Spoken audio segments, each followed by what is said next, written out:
like in terms of both mentally and physically, let's say, while you were in prison?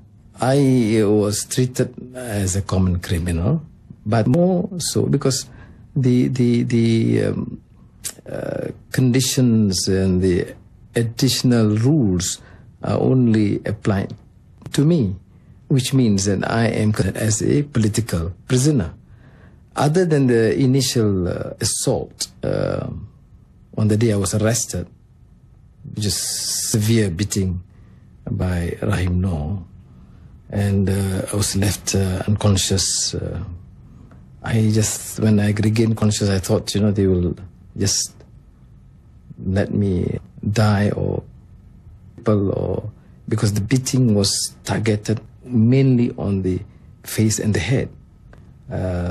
But other than that, the police personnel and later prison guards were exceedingly kind. They treat me as a part of the family. In fact, many of them showed so much kindness. That many after I was released, that night they came back in plain clothes and shed tears and said, "Look, we miss you." I say, "I miss you, but not in prison." There was little conversation though, right? I mean, some people go crazy with not being able to talk to anybody. Well, I sing a lot in the morning. Well, so all the 60s songs from Elvis to Paul Anka to Cliff Richard, you keep on singing, of course, in the bathroom. And so you spend more time in the bathroom singing. And, of course, some Malay songs. Then, but you just keep yourself very occupied to the extent that when I was released, I realized, oh my, I have not finished reading that and that book, and I've just, the three some titles, which is very important, which I thought I must finish. I have not done, or I have not written some reviews of these books. So I mean, you have to keep a regime and accept the fact that you are in for some time, you are fighting for a cause. And it's not only you, but your family, your friends, your close friends are all being harassed and in difficulty. What has this experience done to you as a human being? What is it? Has it changed? What is it? What has the impact been? You mature in the process. You realize that what is the meaning of freedom and human dignity. And I feel what Aziza said, the resolve is greater. The struggle, the principles that hold more clear and profound. You talk about democracy and freedom. I mean, from a life of ease. But you talk about democracy and freedom from prison life. So you know how much you value the rule of law. The man that went into jail 6 years ago and the man who is recently out are two different people? The same principles, but better comprehension of issues, better understanding, and no malice towards anyone, but determined to ensure that justice is done and applied for all. Dr. Sri Anwar, we're going to take another very short break. Just ahead on TalkAsia, what is Anwar Ibrahim's ultimate political ambition? We are not forget this and talk. Welcome back to TalkAsia. Being Malaysia's Deputy Prime Minister, a prisoner to a free man. At 57, Anwar Ibrahim, future before him. But what of the past? Dr. Sri, I must ask you, Tun Dr. Mahathir groomed you to be his heir. You two were known to be very, very close. Even family, I'm told, couldn't come between you. How did this happen? How? I think a lot of factors. The region was quite turbulent then. The way we managed it, the economy, the issue of corruption, transparency, and interest of families and family came into play. What do you mean by that? Well, Mahathir in the 80s and early 90s didn't have a problem with children being actively involved in this. By the 90s, they were involved in practically every single major industry in the country. By 96, 97, they were in great difficulty. And he wanted to salvage and bail out the children. I was not unsympathetic to the son's particular predicament, but I did caution that you cannot use public funds, because I have, as a matter of procedure, recourse to Parliament, as I did in the project case, where I had to table to Parliament to seek a 2 billion ringgit fund. I can't go and use public funds to that purpose. Finally, he's to Petronas. I mean, this is one instance. And of course, the issue of corruption. And then, of course, the IMF and the World Bank.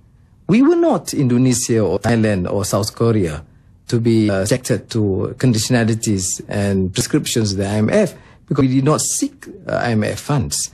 Some prescriptions like slowing down the mega projects or taking a bolder action against the corrupt elements within the political elite and also civil service. These are examples which I endorse. So these are moves to embarrass him, and therefore I was planning to unseat him. And naturally, this have excited a number of leaks in the party who would use this opportunity to finish me off. But being so close to the then Prime Minister, you would obviously have an open door concept where you could have explained yourself, could do directly to him. I did try, but when it comes to Anwar and the son, I lost. Action against his pet project, the Prawaja, I lost. When it comes to 30-40 billion ringgit for Putrajaya, which I did not oppose, but advised him strongly to do it in phases so that it is not a drain to the economy, so the fundamentals remain strong, but I lost. But that was not enough, because he thought that given half a chance, I would then assert or influence. Would you have? I would, because if it means helping to destroy and squander funds, the nation's wealth and funds, I mean, I would have little option. But I was patient enough to say, okay, you deal with it, but I cannot be a part of it. And with the fall of Suharto, I think he saw the signals, and there were a lot of demands among the UMNO leaders and party supporters, particularly the youth. And he took it as clearly a signal that encouraged me to challenge him, which I was not either in the position nor willing to do. What are your feelings towards him now? What is done, I mean, I have no malice towards him. He has his thing. He has done certainly well in many ways of the country. The only unfortunate thing about Dr. Mahathir is that he have destroyed the institutions of civil society, because he represents the old, even at times obsolete views about Asian values and the need for authoritarian rule in many of the Asian countries. And to him, the district process is nothing. It's not nothing to be considered. It's quite irrelevant, because those who call or clamor for reforms are only seen to be tools of the West. On the contrary, I see it very much as Asian value, a very much Islamic position to respect human dignity, freedom. After all that's happened, no anger, no sense of betrayal. Yes, there is, of course, self-betrayal, but why do I need to continue deliberate on the same subject? And why not call on Malaysians to move on? That is in the past. They're past. We move on. Of course, I will not forget. Malaysians should not forget. But we must. Would you like to one day become Prime Minister of Malaysia? I've just been out for a few weeks, and I think I will have to consider all the options. My immediate preoccupation now is to end partisan politics.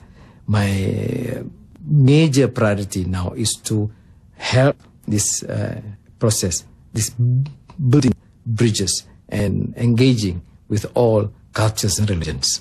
And that, to my mind, is more urgent than the issue that you've been considering. But you're not ruling it out. I wouldn't rule out anything. But right now, and in even foreseeable future, my focus, my priorities has been clear. Dr. Sri Anwar, thank you very much for your time. Thank you. That is it for this very special edition of Talk Asia with Malaysia's former Deputy Prime Minister Anwar Ibrahim. Goodbye from Munich. I'm Lorraine Hahn. Let's talk again next week. You have to add